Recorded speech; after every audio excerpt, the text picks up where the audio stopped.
Hello guys, welcome to one new part 3। आज हम पढ़ने वाले हैं extracting metals in low activity, medium और हाई। मतलब कुछ आज जो बाकी का बच्चा है आज हम पढ़ने वाले हैं। ओके, पार्ट 2 में हमने देखा था कि गेंग्यू किसे बोलते हैं, इम्प्योरिटीज़, वो सब हमने देखा था। हमने रिएक्टिविटी सीरीज भी पढ़ी थी। आज हम स्टार्ट करते हैं। The oxide of this metals can be reduced to metals by heating run.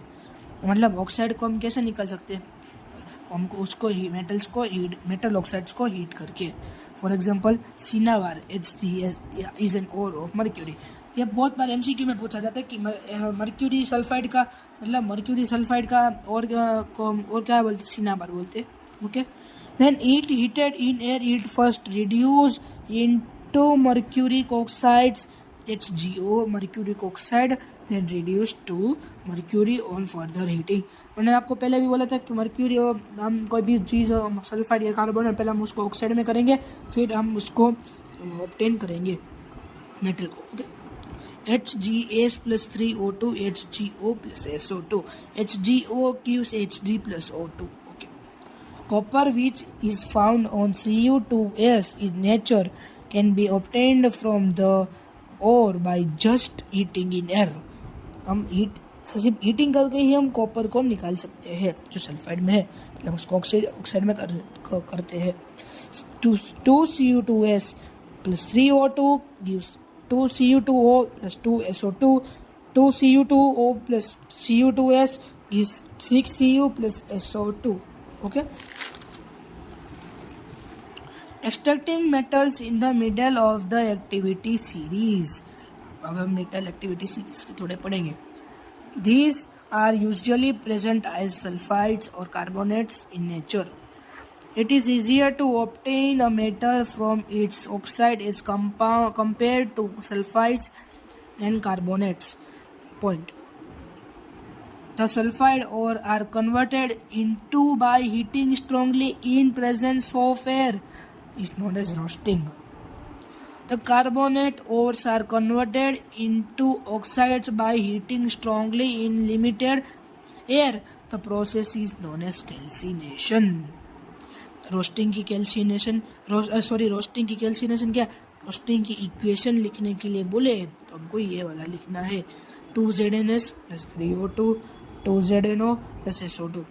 Calcination ZnCO3 gives by heating, ये ट्रायंगल हीट है, ZnO plus CO2। Okay, sometimes displacement reaction are also used to reduce metal oxides to metals।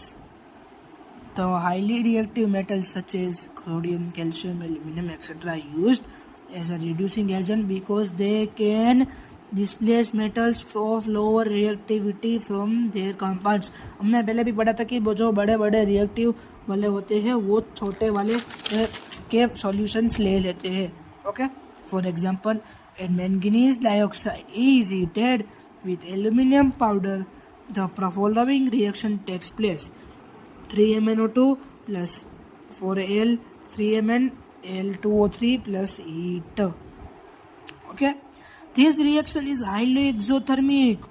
कुछ तो कारण होगा जिससे highly exothermic होगा, क्योंकि the amount of heat is evolved is so large that metals can produced in the molten state।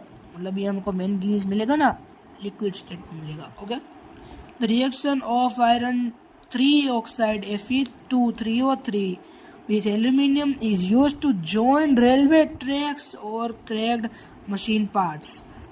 इससे railway tracks join हो जाते हैं। ओके, अब हम पढ़ते हैं extraction of metals towards the top of activity series. अब बड़े बड़े लोगों की बारी आ गई है, सोडियम, पोटेशियम, वो सब की। Metals can not B obtained from there compounds by heating with carbon. मतलब अगर मेटल्स को हम कार्बन से हीट करके हम उनके मेटल्स नहीं निकाल सकते। For example, carbon can not be reduced to oxides of sodium, magnesium, calcium, aluminium etcetera to respective metals. This is because these metals have more affinity for oxygen than carbon। Affinity मतलब oxygen के लिए ज़्यादा attraction होता है carbon से ज़्यादा। These metals are obtained by electrolysis for their molten chlorides. The metals are deposited at the cathode negatively charged electrode. Okay, at cathode Na plus plus minus ही है, तो हमने देखा, तो हमें कैथोड पे Na मिलेगा और हम एनोड पे Cl मिलेगा. Refining of metals. The metals produced by the various reduction processes described above are not very pure. मतलब हमेशा मेटल प्योर नहीं होता है, हमें जो मिलता है वो क्या देखते हैं. Metals containing impurities which remove to obtain pure metals. हम कैसे ऑक्साइड निकाल के मेटल्स को प्योर बनाते हैं, ऐसे प्योर नहीं हो जाता, उसको इलेक्ट्रोलाइटिक रिफाइनिंग भी करना पड़ता है. The most widely used method for refining impure metals is electrolytic refining. Electrolytic refining, many metals such as copper, zinc, nickel, silver, gold, etc. refined electrolytically. In this process, the impure metal is made the anode and thin strip of pure metal is made cathode. On passing the current through the electrolyte, the pure metal from the anode dissolves electrolyte. An equivalent amount of pure metal from the electrolyte is deposited to the cathode. The soluble impurities go into solution, whereas the insoluble impurities settle down bottom of the anode and known as anode mud. मतलब जो अंदर जो हम electrolytic refining करेंगे और नीचे जो गंदा गंदा बन जाएगा ना मिट्टी वाला, वो एनोड मड होता है, वो कुछ काम नहीं आता है. ये है उसका फिगर. ये कैथोड है, ये एनोड है, ये बैटरी है, ये स्विच है. ये इधर Cu2+ मिलेगा, इधर Cu2+ बाहर निकलेगा. ये एसिडिफाइड कॉपर सल्फेट है और ये इम्प्योरिटीज, ये एनोड मड है. ओके, ये टैंक है. ओके, अब हम बढ़ते हैं corrosion. We learned in chapter 1 that silver articles become black after some time when exposed to air. मतलब सिल्वर आर्टिकल्स काले पड़ जाते हैं जब उसको बाहर हवा में रखते हैं, क्योंकि हवा में सल्फर भी होती है, तो जो सिल्वर की कोटिंग होती है वो सल्फर के साथ रिएक्ट करके सिल्वर सल्फाइड बना देता है. ओके, अब पढ़ते हैं.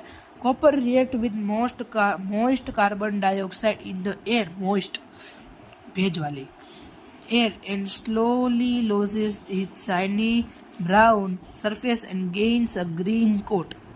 Green substance is a basic copper carbonate. Okay, iron exposed to moist air for a long time acquires a coating of a brown flaky substance called rust. आपने देखा ही होगा आयरन नेल को अगर पानी में और हवा में दोनों में रखो तो धीरे धीरे काटने लगती है. अब ये सबसे प्रिवेंशन कैसे करें, इसको बचाए सब कैसे, हमारे पास मेथड है. चलिए देखते हैं. The rusting of iron can be prevented by painting, oiling, greasing, galvanizing, chrome plating, anodizing, or make alloys. Galvanizing is a method of protecting steel and iron from rusting off by coating them with a thin layer of zinc. Alloy is a very good method of improving the properties of metal. Iron is never used in its pure state because pure iron is very soft, stretches easily and hot. मतलब बहुत पोचा होता है. But if it is mixed with a small amount of carbon about 0.005, मतलब अब थोड़ा सा भी कार्बन ऐड कर दोगे ना तो इतना स्ट्रॉन्ग और हार्ड बन जाएगा कि आप पूछो मत. Okay, when iron is mixed with nickel and chromium we get stainless steel which is hard and does not rust. जो आयरन इज मिक्स विद निकल, मतलब हम निकल और क्रोमियम को मिक्स करेंगे तो हमें स्टेनलेस स्टील मिलेगा जो कभी काट खाएगा नहीं और मजबूत रहेगा. An alloy is the homogeneous mixture of two or more metals or a metal or non metal. मतलब एक होमोजेनियस मिक्सचर होता है जिसमें मेटल और नॉन मेटल हम मिक्स करेंगे गर्म करके जो हमें एलॉय मिलेगा. इसकी प्रॉपर्टीज भी डिफरेंट हो जाएगी. It is prepared by the first melting a primary metal and dissolving the other element in its defined proportion, it then cooled to the room temperature. Point. Pure gold is known as the 24 karat gold. It is very soft. It is therefore not suitable for making jewelries. ये हमारे jewellery बनाने काम नहीं आता है क्योंकि बहुत soft होता है. अगर कोई भी ऐसे थोड़ा सा ऐसे करेगा तो वो सॉफ्ट होता है, इसलिए वो टूट जाएगा. हम in India 24 carat gold is used for making ornaments jewelry. It means that 22 karat gold pure is alloyed with two parts of either copper or silver. अगर हम 24 कैरेट गोल्ड देखेंगे तो हमको बिस्किट्स मिलेगा और कुछ मिलेगा नहीं. Okay.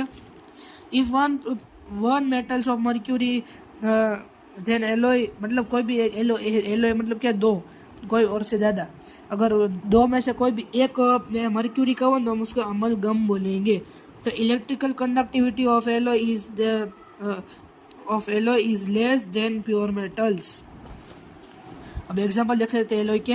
Brass copper plus zinc, bronze copper plus tin, solder copper plus tin, lead plus tin. Bronze are not good conductor of electricity, whereas copper is used for making electric circuit. Solder has low melting points and is used for welding electric wires together. यह हमारा chapter होता है समाप्त. Thank you video देखने के लिए. Bye.